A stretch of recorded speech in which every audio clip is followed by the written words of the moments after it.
Hi, everyone. Welcome to the Superfeeler podcast. My name is Lori, and I am so excited today to be chatting with Dr. Alec Miller, whose work has really inspired me to try and get DBT into the hands of younger people. As people who listen to this podcast regularly know, I struggled deeply with a lot of challenges as a youth, including a lot of violence that really harmed a lot of people, and I wasn't able to get into DBT until I was older.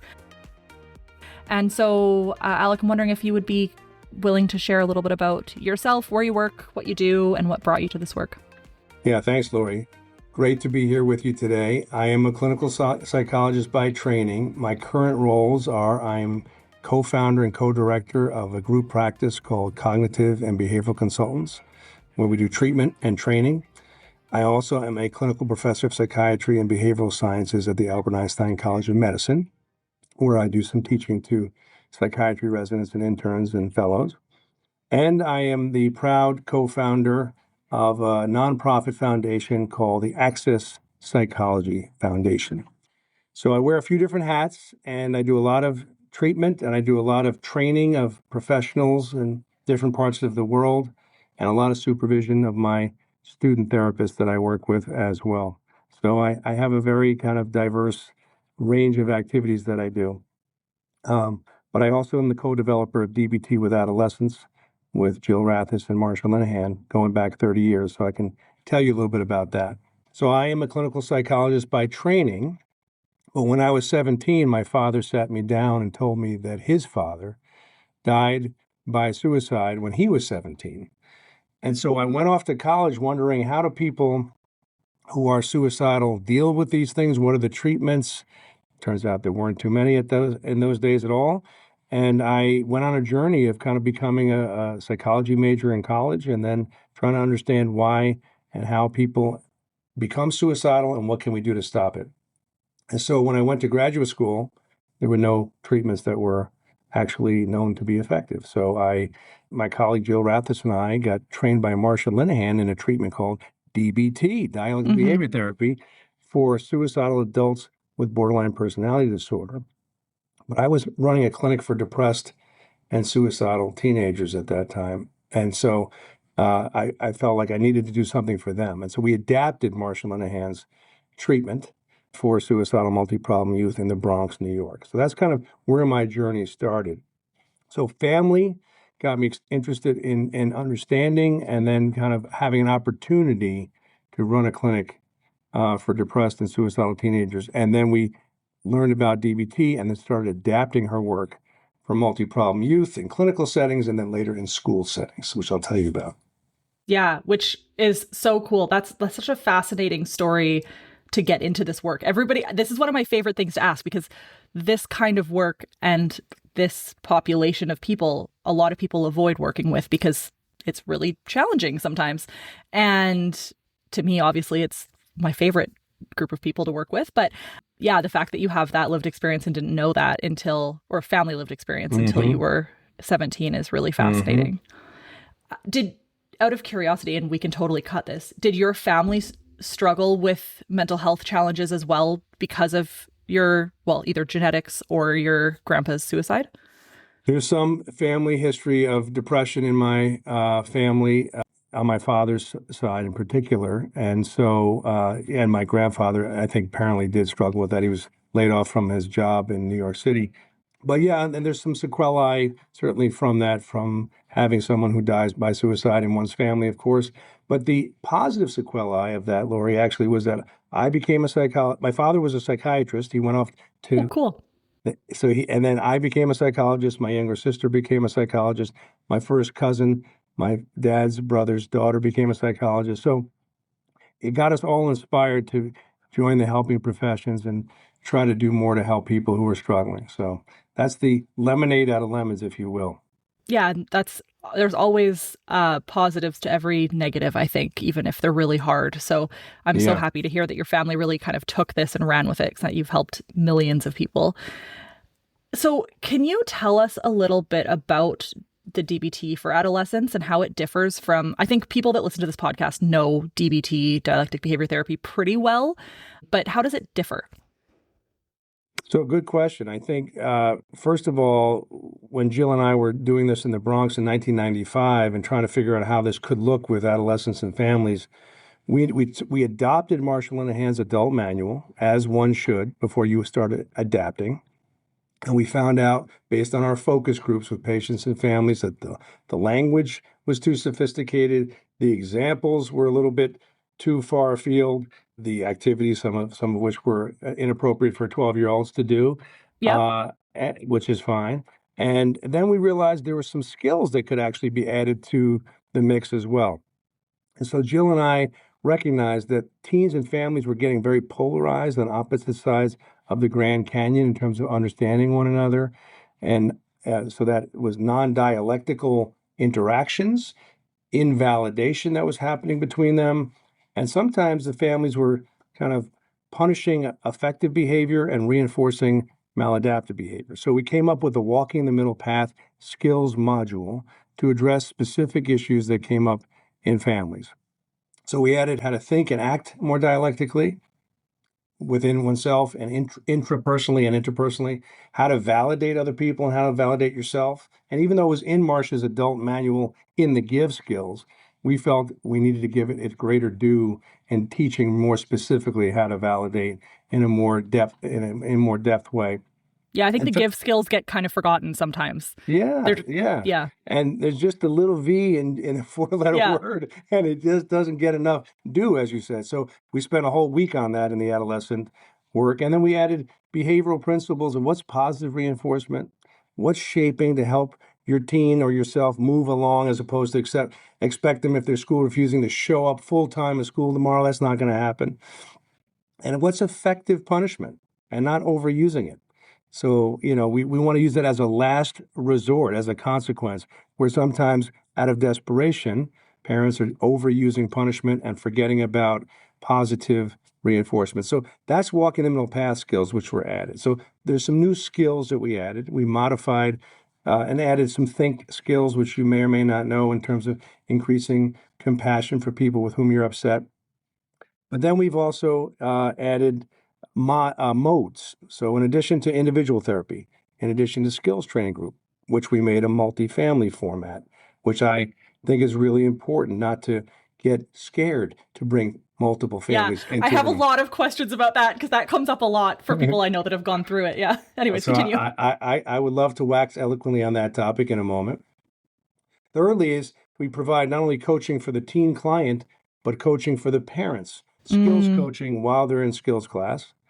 Fourth, we have DBT team that everybody knows about, consultation team. But the other two modes that are additional are a required family therapy mode that's usually at least minimally once per module, every 4 to 6 weeks minimum, because we feel like it's great to learn in isolation. Now we got to put it into practice.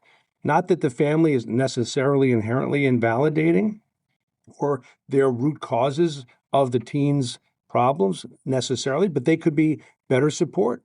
They might, get in the way of therapy. They may want to do more emotional, pleasant activities together. And so it's not just we're intervening on the problematic family members. We're saying this is a systems issue. We're bringing you all together.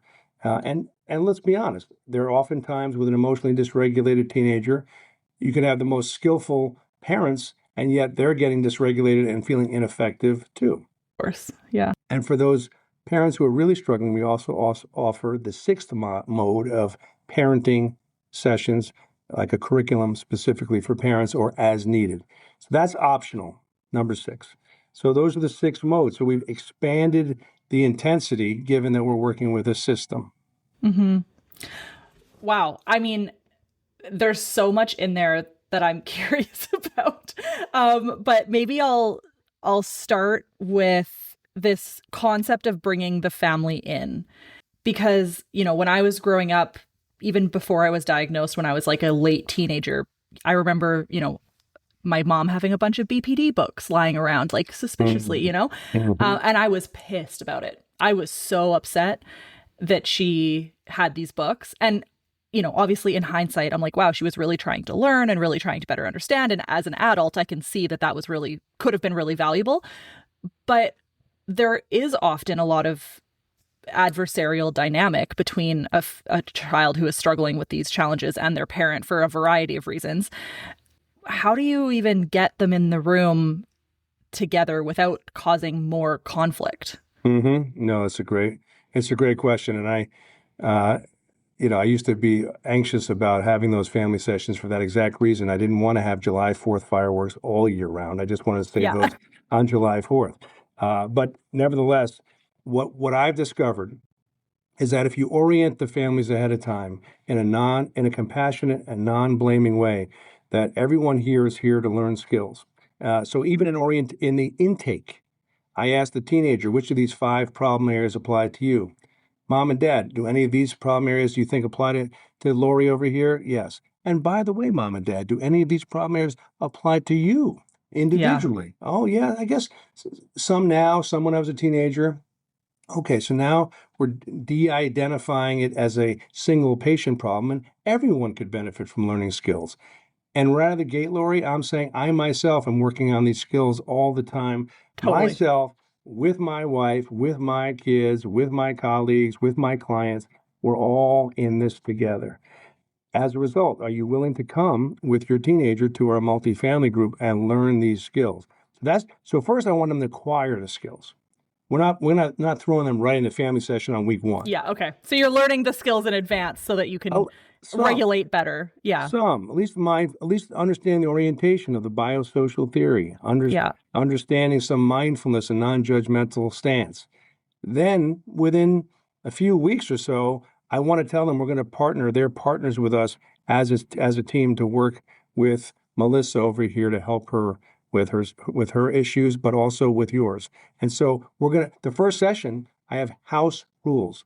We're gonna basically Alex House rules. We're gonna be non-judgmental. We're gonna use our give skills, and even if they haven't learned them, how to be dialectical. And if you deviate from those skills, I'm gonna pause, and hmm.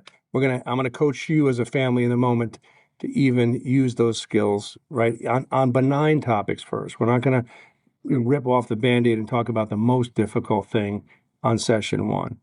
But we've developed the mode of family therapy, Lori. So there are skills and strategies, some of which Alan Fruzetti has developed over the Hmm. years. You may be familiar with his high conflict couple book, and he's written on a fair bit. And Jill and I have also expanded that. So we have a lot more confidence. And the more you kind of involve families and provide extra support for them as they need it, it's not as July 4th fireworks every time as I used to believe. And I start with some good news. Like, let's share some positive reinforcement about something you appreciate about the other person over the last week. So we set the tone where it's not like, okay, give me Yeah, your here's list my of problem list. Yeah. problem list. Okay. It's a tough way to start a family meeting. So we've come up with some strategies and skills to better manage family DBT. And I tell my trainees, guys, I know you're anxious, just Larry, the way you just alluded to it. Everybody feels nervous about high expressed emotion. Hmm. But if we skill everybody up, we're prepared to call a timeout like a referee. We can have somebody even step out. If I have a dad, let's say I'm making this up, a father who gets dysregulated in the family session, instead of him leaving, I might have the teenage boy or girl and the other parent step out. I help, it's called the revolving door. I help regulate father, Hmm. validate him, get him skilled up, and then in 15 minutes, or whatever, or less, hopefully, call the rest of them back in and pick up where we left off. So That's good. that's I like one that. strategy, for example, that you might use in family DBT. Well, and I mean, DBT can help every human being on earth, right? Yes. We Yes. all need to learn these skills from probably kindergarten on, which, I mean, we'll get more into the school-based DBT in a bit, but do you ever have family members refuse to participate? Um, when I worked in the hospital program at Montefiore Medical Center in '95, and I was there for 20 years, that's where we adapted, that's where we created Yeah. DBT for adolescents. We had some family members who either flatly refused, or as a single parent, they're like, I literally cannot leave work or my other 3 children, and I can't figure out, despite our efforts at problem solving and commitment, a solution to the things getting in the way. So on occasion, we'd have some teenagers come without a caregiver. But we still overcame a lot of barriers, even in the Bronx, even with a lot of those life circumstances that needed attention, and we got most of them in. But we'd have an occasional orphan child in group that kind of got affectionately adopted by some other family members. But here in my group practice up here in New York, in Westchester, we've set the culture where this is the expectation. I purposely hold my group at 7 to 9 p.m. so Okay. that work is mostly over for most people. Hmm. Not everybody, of course, but Yeah. one night a week we'll try to get them out. Extracurricular activities, if there are some, they will they will be over. And so we hold our groups late to accommodate working people and of course families who might be anxious. We're going to work on commitment with them and try to use the commitment strategies we use with teenagers with the caregivers to get them on board. Hmm. You must see so much change in the parents too throughout the Oh, course of treatment. Lori, as you know, I mean, they come in to help their teen. Yeah, But exactly. then they recognize after 24 weeks of group, I can almost set my watch to this. Alec, I can't tell you. I came here for my daughter Melissa, and now it's changed my life. It's changed my marriage. It's changed my way of working in the office and my relationship with the other kids. So the ripple effect of this is so reinforcing. So people say after 30 years, Alec, you still want to do your Wednesday night skills group? I'm like, yeah, because there's very little that is that reinforcing that you see that level of change in 6 months. It is powerful, as you know. Yeah. Even just like personally, my dad grew up not, I mean, he's 60 something and a man from the States in, Air Force family, doesn't talk about emotions, whatever. When I was diagnosed and started learning skills, he went, oh crap, I think I might have BPD.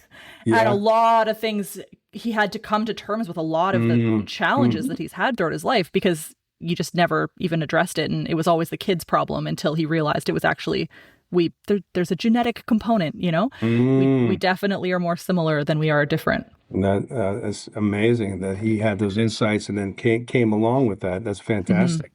Yeah. Yeah. I would. Okay. So, I mean, I'm 32. I was diagnosed when I was like 18 or 19.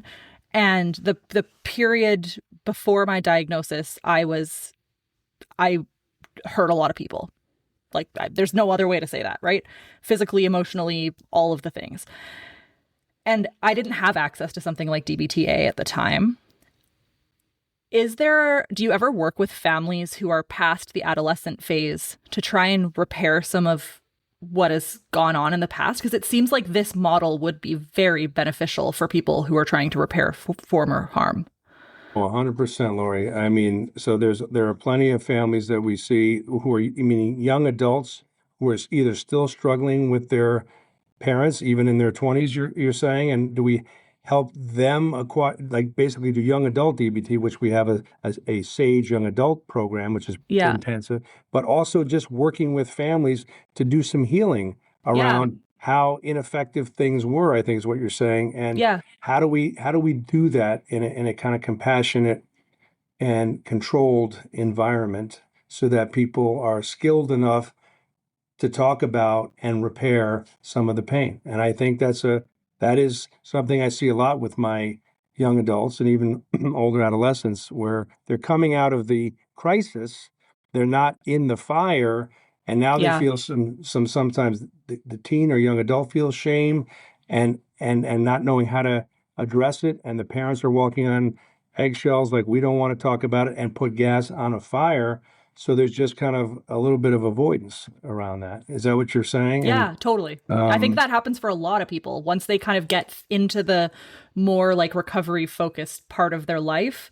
And then they have to look back. And of course, there's the radical acceptance of like, this is what it is, and this is the current reality of the moment, and I can't go back and change what I've done. But there is still that you have to live with the fact that you have done horrible things. right. And so for the individual, there's a lot of aspects of radical acceptance and some grief of the adolescents maybe that lost Hmm. those life experiences that you might have otherwise had if one was feeling more effectively regulated.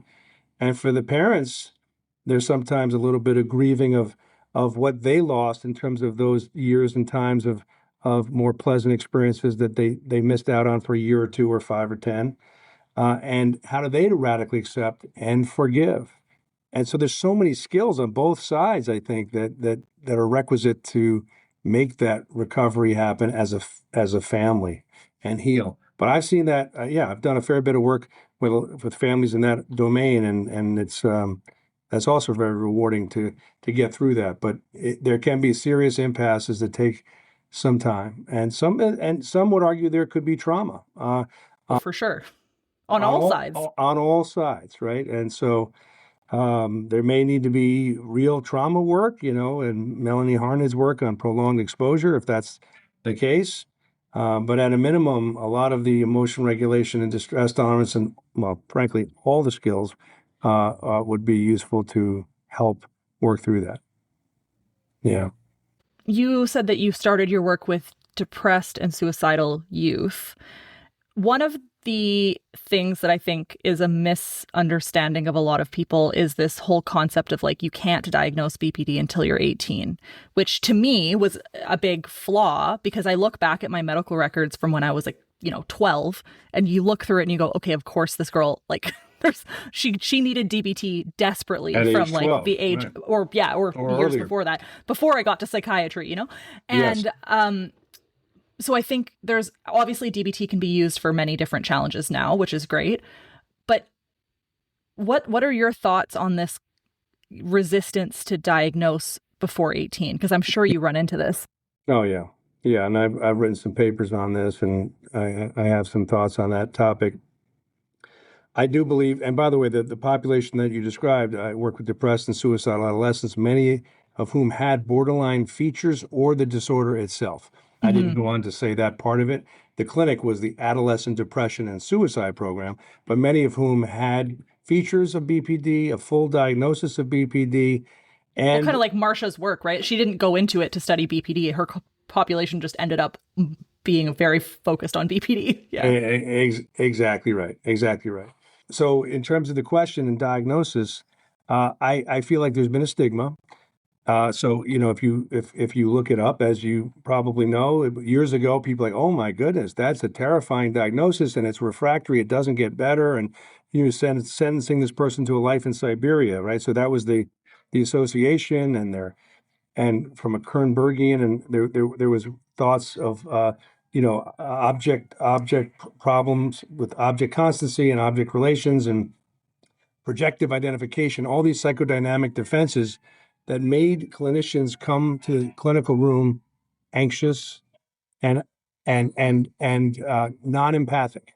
Mm-hmm. Anger dysregulation was this kind. So there was that historically in the literature, and then you couldn't get reimbursed for a diagnosis of BPD. In other words, if you were treating someone with, the insurance carriers wouldn't years ago reimburse you for an Axis 2 disorder.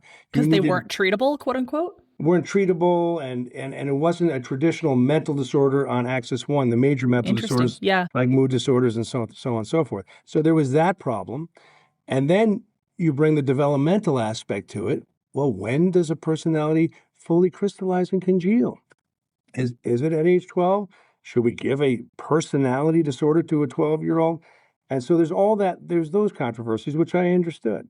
Mm-hmm. But as you point out, Lori, as a clinician, I certainly could tell that these kids who were 12 or 14 or 15, it wasn't just major depression or social anxiety disorder or conduct disorder or substance use disorder. Mm-hmm. And they often would get about 4 or 5 or 6 diagnoses and not give the overarching possible primary cause of BPD.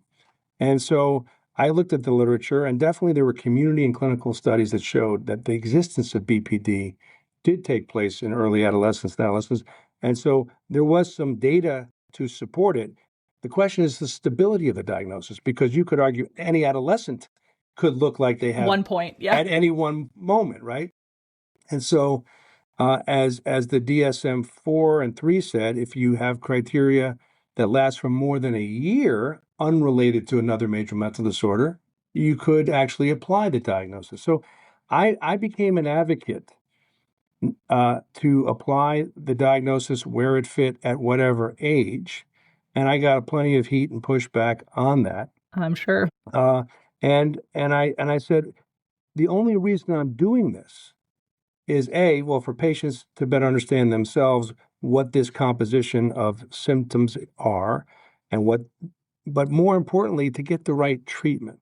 And if you didn't do that, they would be diagnosed almost always as bipolar, as ADHD, and other things that didn't necessarily track them on the treatment that was most indicated. And they would be horizontal patients with 5 major medications. And that was concerning to me when you could replace pills with skills. Yeah, And and if you don't understand that emotion dysregulation is at the core of your issue, which I really is, for me, that's what I think BPD really is at the end of the day, yes, is this emotion dysregulation challenge. I mean, you can send me to art anger management therapy all you want, but if they're not dealing with emotion dysregulation, then I'm not going to get anywhere. I'm just going to get more angry, you know? that's exactly right. And so how do you explain this to parents back in the day and even now Yeah. sometimes? And I would say, look, at the end of the day, this is a disorder of emotion dysregulation and behavioral dysregulation. And when you have those problems, you have interpersonal dysregulation, self dysregulation, cognitive dysregulation. But at the core, as you said, is that. And then at that point, I don't care about the diagnosis anymore. Mm-hmm. I'm going to treat emotion dysregulation, behavioral dysregulation, and so on. And so we can call it that to track them and to help explain the biosocial theory and invalidation, but then I want to move on and treat it. And so at some point, I'm not overly attached to the diagnosis, even though some people are like, well, it's in my record. And then what about my future? And there's that anxiety historically. I don't know if that still is at the same level. I think it is, that anxiety is still there for some people, but I also feel like there's a big component of, if I have the diagnosis, then I can find community of people with the diagnosis. I can find more appropriate treatment, and I can feel less like Alone. it's just a me problem, right? Like, Yeah. I'm a bad person. Yes. It's not about being a bad person. It's about all sorts of dysregulation and trauma and all these things. Absolutely. Absolutely. Yeah. No, I think that's a great point, Laurie. Yeah. So with that, obviously we both agree that DBT should be taught to everybody in the world at all times. We all need to better regulate our emotions, and it will just build such a more like competent, easy life when you can regulate your emotions and communicate effectively and all these things and be mindful. So can you tell me a little bit about the DBT in schools? Because Yeah. it's awesome. It's one of the most exciting aspects of the second part of my career here is having done the clinical work for starting in 1995, doing DBT for adolescents, adapting it. Then about 10 years later, somebody from a local high school in New York said, Alec, can you take your comprehensive DBT and bring it into our school at Ardsley High School in Westchester County? I said, yeah, I'd love to try that. I dabbled in it a little bit with other areas, but let's take the comprehensiveness and Mm. bring it in for kids who are already struggling in school refusal, self-harm, you know, Behavioral stuff. aggressive behavioral stuff, and they're going to ERs and they're missing school, they're missing class. I said, let's do it. So we actually incorporated skills group where we pull kids out of class into a skills DBT group in high school, individual counseling, not therapy, but diary card, chain analysis, coaching during the school day. So we don't need to sit in the assistant principal's office if you have an incident and rot for 6 hours and wait for a parent to come kicking and screaming, but coach them on the playground, the cafeteria, or math class, and get them back in 15 minutes. And Amazing. who can do the coaching? It could be your individual psychologist or school social worker. It could be a guidance counselor. It could be a special ed teacher. It could be your gen ed teacher, it turns out. Hmm. So we started at kind of in school DBT. I'm sorry, in schools, we have multi-tiered systems of support. I don't know if you know, there's universal tier one for kind of every student. Tier two is kind of kids who are showing some signs and symptoms. And tier three are the kids who are really struggling. And so comprehensive school-based DBT was for the tier two, tier three. And we did that. Ardsley told 2 friends, they told 2 schools, and it just proliferated, Lori, like crazy at that level. And we started collecting some pilot data. It's hard to do randomized trials in schools, Yep. But the school staff were like, Alec, this is really a game changer because they don't train school staff to deal with this.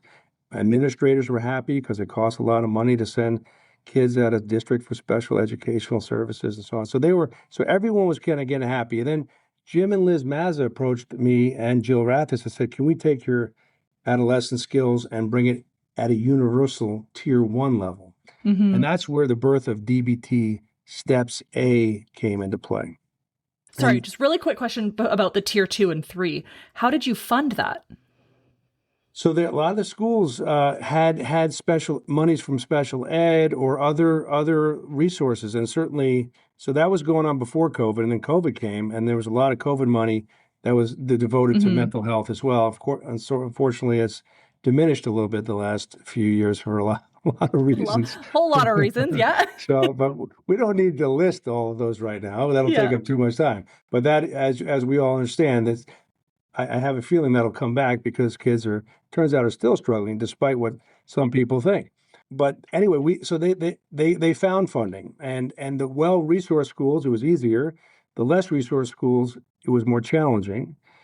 I have a nonprofit foundation called the Access Psychology Foundation that helps under-resourced and underrepresented communities, and they do give scholarships. I co-founded this organization with my business partner, Lotta McGinn at Cognitive Behavioral Consultants, and we started the Access Psychology Foundation. We have a separate board and a whole separate entity, but they fund school trainings for those who do need it. And so I'm very proud of that organization, and they have a review committee and so on. So that's kind of exciting. I can put the link for that in the show notes as well so that people can find that. Oh, that's great, Lori. Yeah. But then as that evolved, like I said, in the tier one, what if we gave these, what if we went further upstream? What if we gave every student mindfulness, distress tolerance, emotion reg, and gave it to everybody? And so the adolescent DBT steps manual, Steps A, is for 7th through 12th grade. And then 2 weeks ago, we came out with the DBT Steps E manual for elementary school. Oh, I didn't even know about that. I know about the A. I didn't know about the E. 2 weeks ago. Yeah, a few weeks ago. That's kindergarten through 2nd grade manual and 3rd grade through 5th grade. So it's in one book. I'll show it to you. I'll show it to you right here. I don't know if you can see it. DBT skills in elementary. So Jim and Liz deserve so much credit because they have taken the lead on this, but it is really for general ed teachers. We're not talking about identified students. And my dream of dreams is, I think what you're saying is, what if we equip every student with life skills early in life and maybe avert some of the challenges that they're going to hit in adolescence and young adulthood? And I think that can be a game changer. So my mission in life is to try to disseminate this to as many students at early and earlier ages so that we don't have to do as much outpatient and inpatient work on the back end. And that's the thing. It saves so much money in the long run. Like I work in like health administration, and any upstream thing you can do eventually saves you, 10 times the amount of money that you put into it. It's just people forget that because they're trying to put out the fire that's on right now instead of, turning off the gas.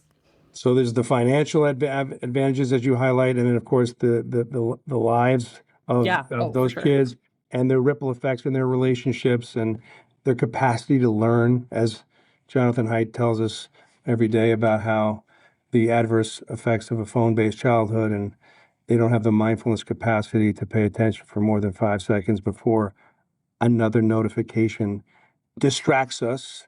Forget about the content, just the attention fragmentation that I'm sure you're familiar with some of his work, which I think aligns well with DBT, which I can talk more about if you'd like. Yeah. Yeah, well, I mean, the concept of mindfulness was not a thing when I was in school, that's for sure. I'm sure it wasn't when you were in school. And I now see my nieces and nephews who are 5 and 3, and they'll do like breathing exercises on their own and yoga and stuff. And every time I see it, I want to just burst into tears because I'm like, can you imagine if you learned that when you were 4? I know. It would be life-changing. Right? Slowing yourself down, centering yourself, being in touch with what you're feeling, pausing. Man, oh man, it's a game changer. So yeah, we owe a lot to Marcia who got some from John Kabat-Zinn and from other, mindfulness gurus, incorporating this into Western medicine. Game changer. Game changer. Absolutely. Yeah. So you were talking about like a phone-based childhood. Yeah. And I think, I mean, I can't imagine growing up with a smartphone. And that even as an adult with a smartphone, I know that my attention span has lessened. So how do you address that challenge in something like DBT for schools that's impacting every single kid? Well, earlier this morning, Jill Rathis and I have been working busily on trying to adapt our adolescent manual that we published 10 years ago to bring it up to the present times. And we're Mm-hmm. incorporating some of Jonathan Haidt's work that is addressing the adolescent and addressing the parents. And one of his core highlights in his book, The Anxious Generation, Yeah. his thesis is we've been overprotective in the real world and underprotective in the virtual world. And what does that mean, overprotective in the real world? Kids, it's dangerous out there. Stay home. Stay where I can see you. So play your video games and Mm-hmm. go on these screens. As long as you're under my roof, I'm sure you're safe. And what they miss out on, of course, like is social interactions, playing outside on the street or in a park, or just having fun like kids. Like I remember playing kickball Mm-hmm. and just being unsupervised, figuring stuff out with my friends in the community. And yeah, there's a little risk involved in going on the merry-go-round and getting flung off, and there's no parent around to Yeah. to clean off the blood off my elbows. But that's important developmentally, and our kids are not getting those life experiences. And then they get into high school, and they're still not dating, they're not having sexual relationships, they're not experimenting with alcohol. Again, I'm not here to promote alcohol, but they Mm-hmm. go off at 18 and 19 and they don't know they never having a job. So Yeah. they don't know what's going on and they're having trouble launching.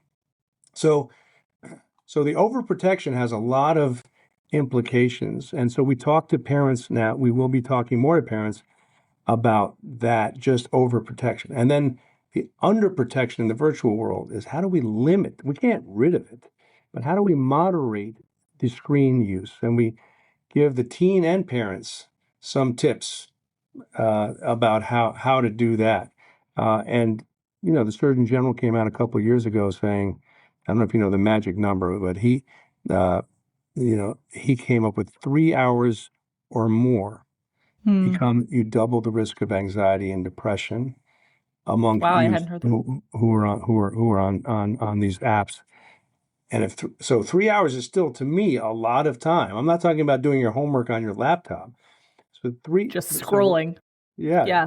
the doom scrolling and all the Snapchatting and Instagramming and all that. So I think it's a moderate number. Keep it under three. Reduce the risk of anxiety and depression. So that's one thing. There's limits, and then and then kind of actual parental limits on the phone for their kids, and charging the devices away from their homework table or their Hmm. bedrooms. Um, and at the same time, like we're removing this, but we have to replace. So I talked to a kid in college recently who's on a mission to change the all he and his fraternity brothers were all staring at their phones like this. Like, is this a fun social time? This is Right. ridiculous.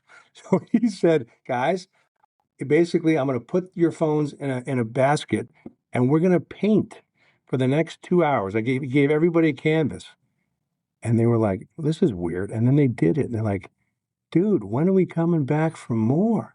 I Mm-hmm. want, so they need, if you think about it, kids of all ages, including college, what's the replacement activity? And that is an interesting thing to consider because we as parents fall prey to our own digital habits that are not modeling, let's go for a walk, let's go ice skating, let's go hiking, let's just Totally. talk at the dinner table without this. That's Yeah, I think I saw a resurgence of like board games as in my age group, and it's amazing because we all desperately want to get away from our phones. We know we're yes, addicted to our phones. And yes, board games, you're social, you're talking to each other, it's something physical in front of you. yes. It's the Yes. best. Yeah. I recently taught my mother-in-law, who's in her 80s, and my wife and kids how to play poker with cards and Yeah. chips.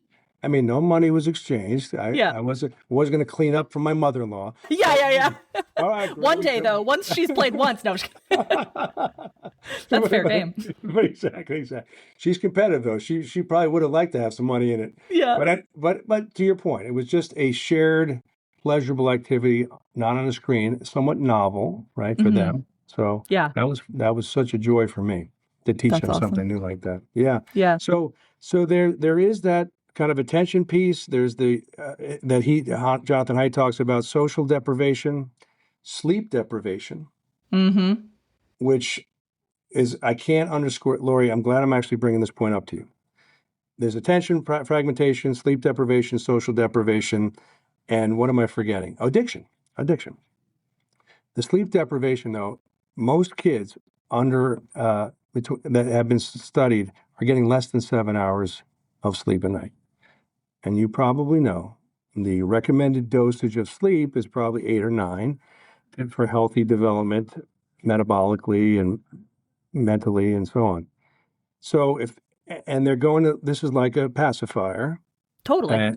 and they are unable to extricate themselves. So I make this point that the research we did at Montefiore, the kids who had trouble falling asleep, staying asleep, or waking up early had higher rates of non-suicidal self-injury, suicide attempts, and suicidal ideation. So it's correlational data, but I'm just telling you, mom and dad, you need to do more. You need to figure out a way to get them to get off their screens so they can get some sleep. And I make this case to the kids too. I'm like, I want you to understand, Yeah. right? So I've been trying to sleep. work on my sleep hygiene and it's hard to get off my phone. There's a book called Why We Sleep. I don't know if you've Mm, read this book. no. It's fantastic. I am telling everybody in my life about it, and it's driving everybody nuts because I can't stop talking about it. But it talks about all of these things, Mm, including just like the impacts of sleep deprivation. Even mm. small impacts of sleep deprivation it's amazing. I can't remember who wrote it now, but it's a I'll find it. really good book. Yeah, Why I, We I'm Sleep. It's a I'm writing blue. it down. Yeah, Thank you. That's a good one. Yeah. I think you would like it a lot. And there's an audiobook too.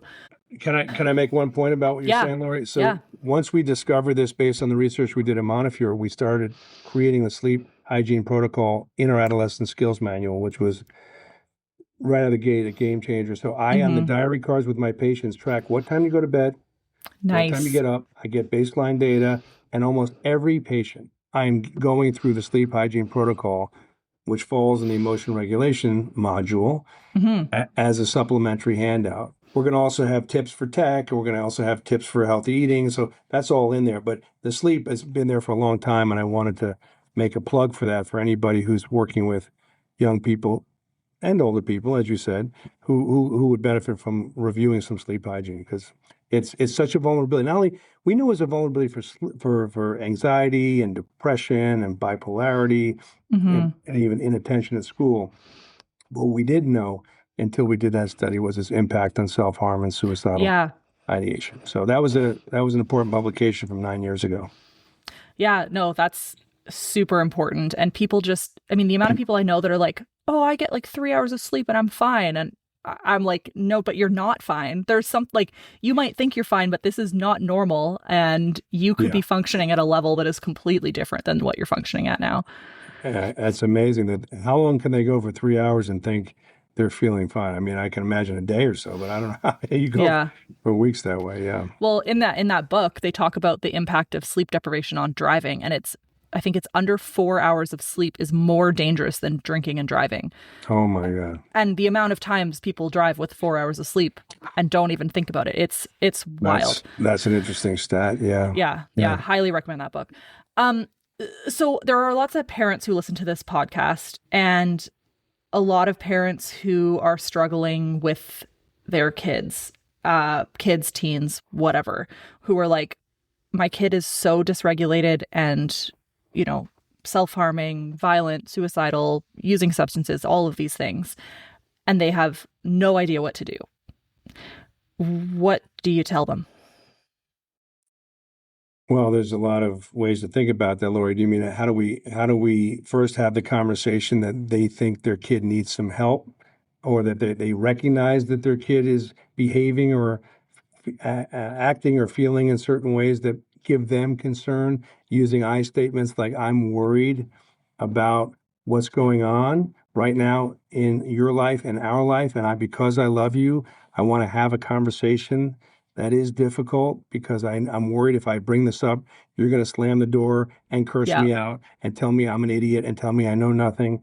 And I just want you to kind of inhibit that response if you can. And let's just have a uh, a person-to-person conversation because I love you. I'm not here to judge you or blame you. I want to better understand and I want to help you. And it's my Hmm. role as a parent to in my most loving way, want to support. So, and I think the key for parents, to your point, is can they adopt a stance of curiosity Hmm. and want to understand better? Like, not that you have all the answers, because believe me, you don't have all the answers, but I want to better understand. So help me understand what's going on. Help me understand how you're feeling. Now, you might say to the kid might say, well, I don't know. I don't know.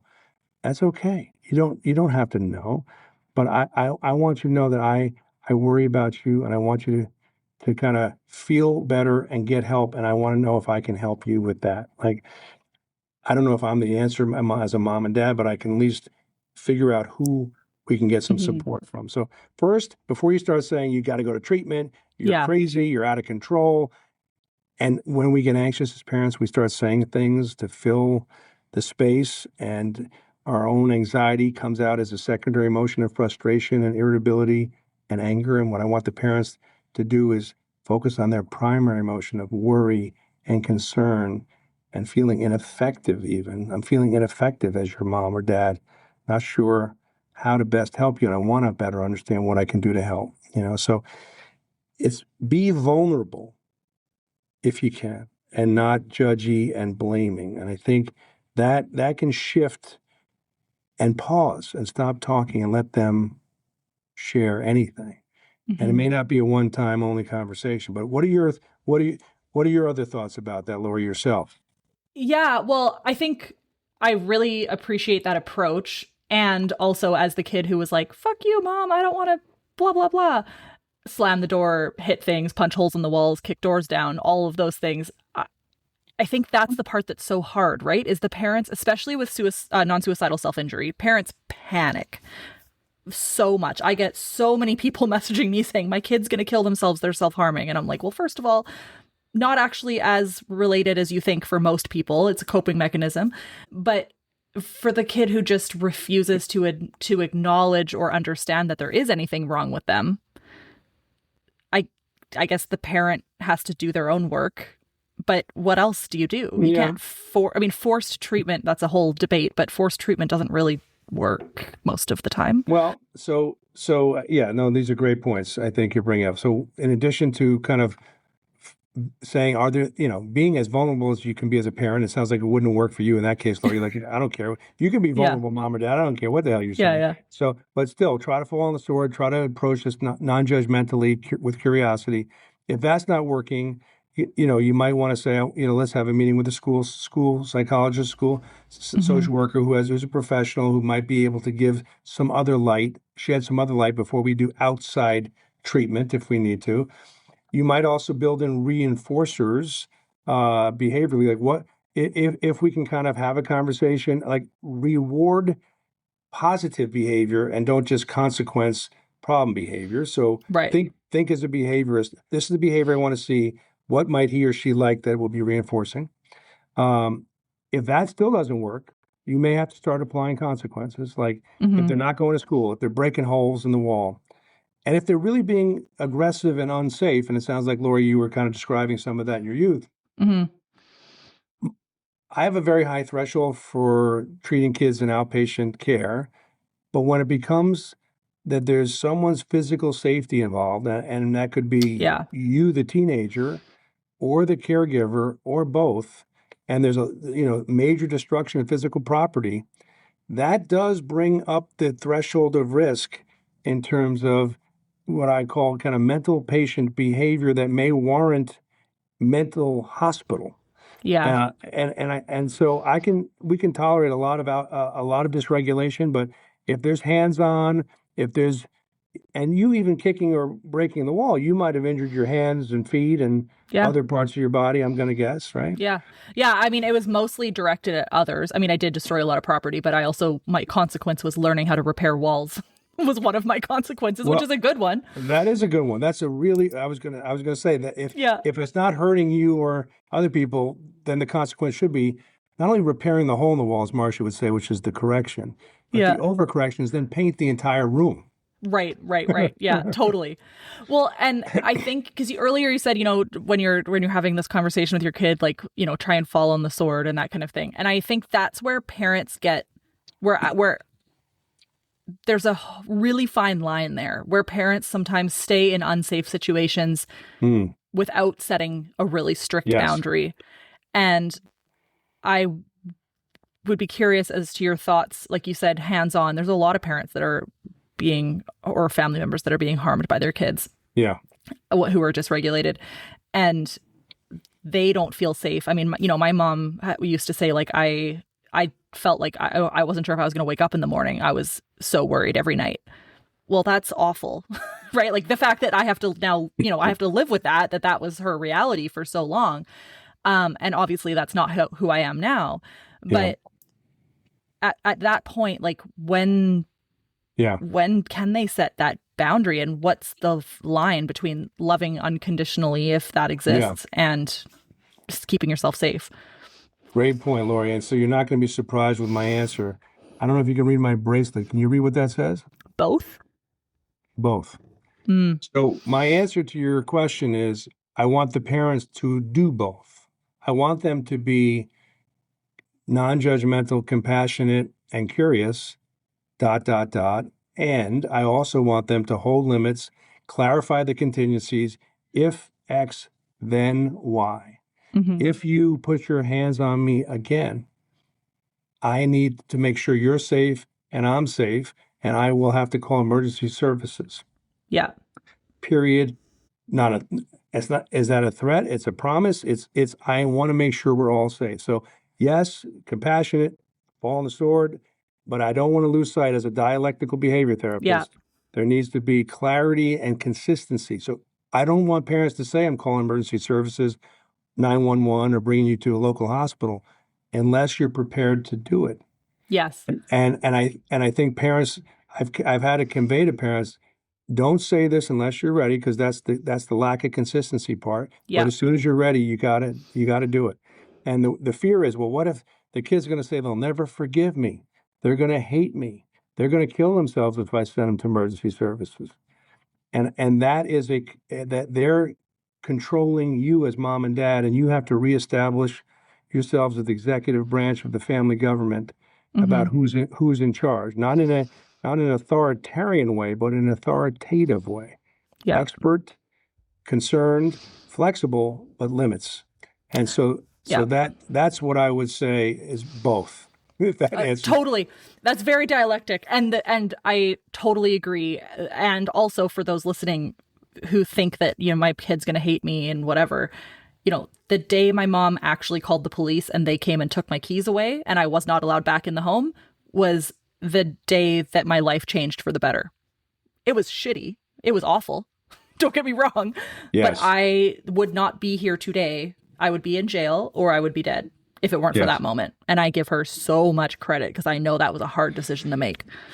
So well said, Lori. So I'm glad you stated that, because I think you're reminding these parents and caregivers that is the most compassionate thing you can do at some point when someone is so emotionally and behaviorally out of control.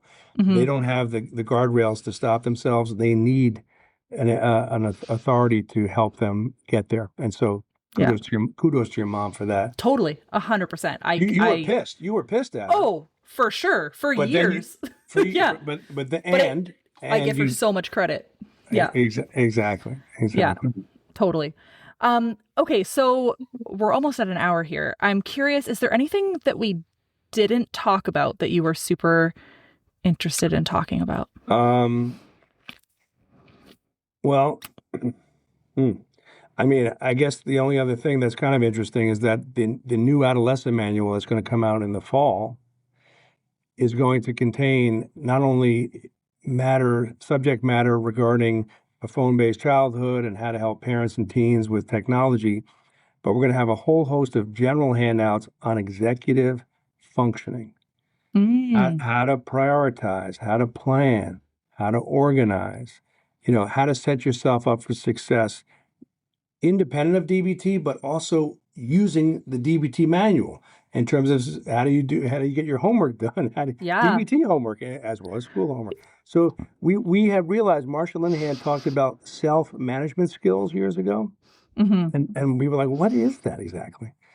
And then over the last 10 years or 20 years, we're like, I think what she means is how do you organize and plan and set your alarm and all.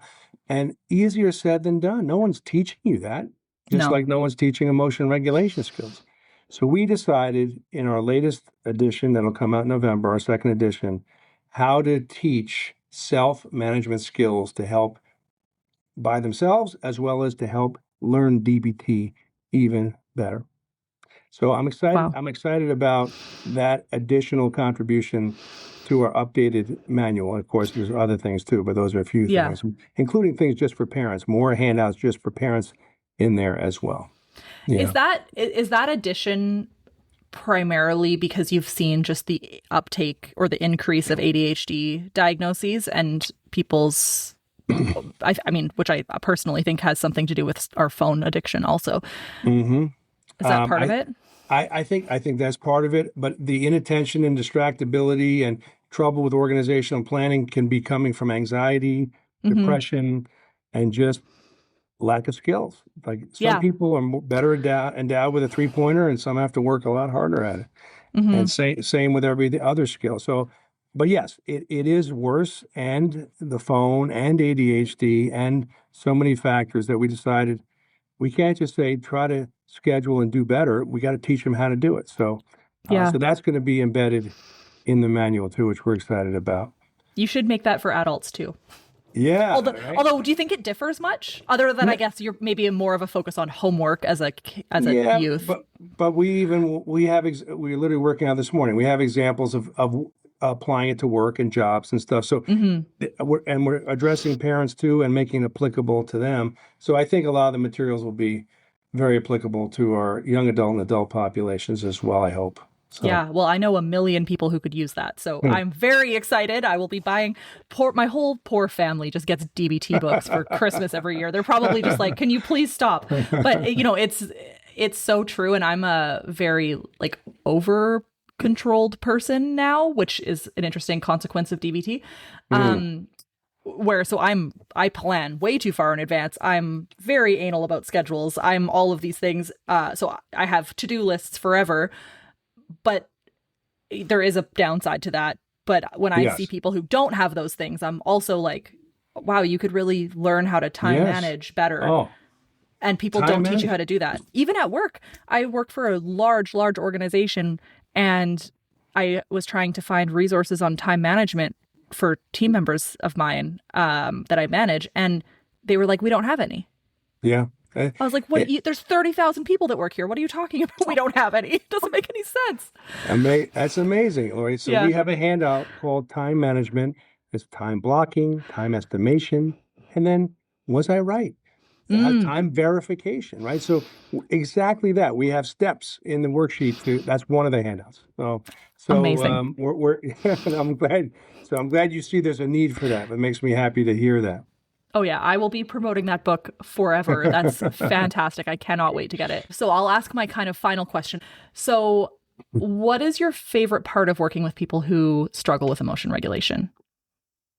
I have my own powerful emotions, and I can see, pieces of myself in all my clients. And I have such great compassion for my clients. And so to be able to see in a relatively short amount of time, whether it be 6 months or a year or whatever it is, the transformation that my clients seem to show in this model of DBT is so rewarding. And then to see the families feel similarly individually and collectively as a family and the ripple effects is just so it's life changing. And I feel like it's a gift and a privilege for me to be able to work with the families and the teenagers and spend that time with them and adolescence in particular is such a, as you know, is such an interesting time in one's life, and to be able to help them on their track and their goals, whatever their life worth living goals are, and helping them get there faster, more efficiently, with less collateral challenges is a gift for me. And I want to thank Marsha Linehan for developing this treatment and mentoring me in my treatment development journey with adolescents and schools and families. So I'm just a happy, grateful human being to have these opportunities. Well, thank you so much for everything that you do. Your work has been such an inspiration to me for probably over a decade now. I've been following your work, and it would have changed my life and so many other people's lives around me. And I can't wait to see all of the lives that you're changing now and into the future. So thanks for being here. Thank you, Lori, so much. Thank you for having me. Of course. Thank you so much for listening to the Superfeeler podcast. This episode was recorded on the traditional and unceded territory of the Matsqui and Sumas First Nations. If you'd like to learn more about the Superfeeler podcast, share your story, or participate in the Superfeelers Club, which is our peer support group, it's totally free, virtual, and open to anyone who experiences intense emotions or has borderline personality disorder, please check out the link in our show notes or go to laurieedmondson.com. If you would like to support the show, we would very much appreciate it. There's an option to do monthly small donations at whatever denomination you'd like, patreon.com/superfeeler, or again in the notes below. Thanks again, and have a great day.